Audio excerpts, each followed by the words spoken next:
Alçakta yüksekte yatan erenler, ayrılık derdinin yar yar dermanı nedir? Bir bakışta dört köşeyi görenler, ayrılık derdinin yar yar dermanı nedir?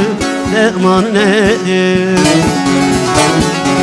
Bir bakışta dört köşeyi görenler, ayrılık derdinin yar yar dermanı nedir? Dermanı nedir?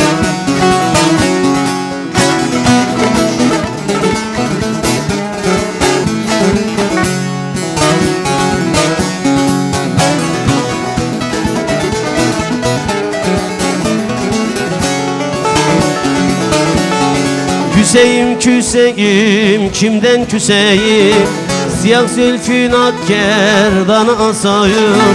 Kerbela'da yatan İmam Hüseyin, ayrılık derdinin yar yar dermanı nedir? Dermanı nedir? Kerbela'da yatan İmam Hüseyin, ayrılık derdinin yar yar dermanı nedir? Dost dermanı nedir?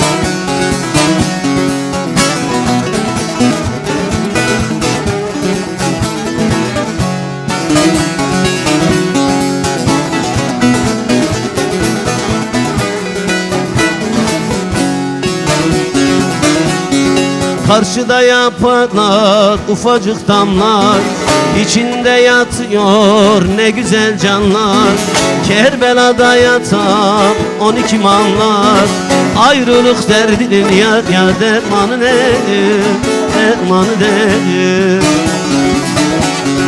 Kerbela'da yatan 12 imamlar, ayrılık derdinin yar yar dermanı nedir? Dost dermanı nedir?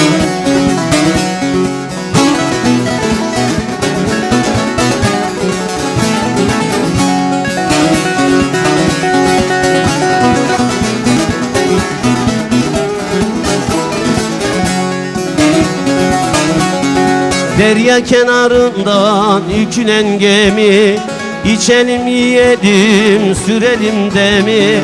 Deryalar bekçisi o pirin evi, ayrılık derdinin yar yar dermanı nedir? Dermanı nedir? Deryalar bekçisi o huzur nebi, ayrılık derdinin yar yar dermanı nedir? Dermanı nedir?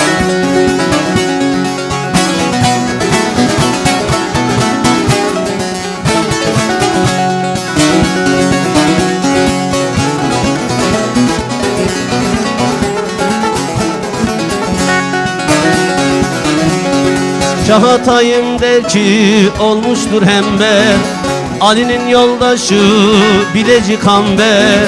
Kabe'yi yapan Halil Peygamber, ayrılık derdinin yar yar dermanı nedir?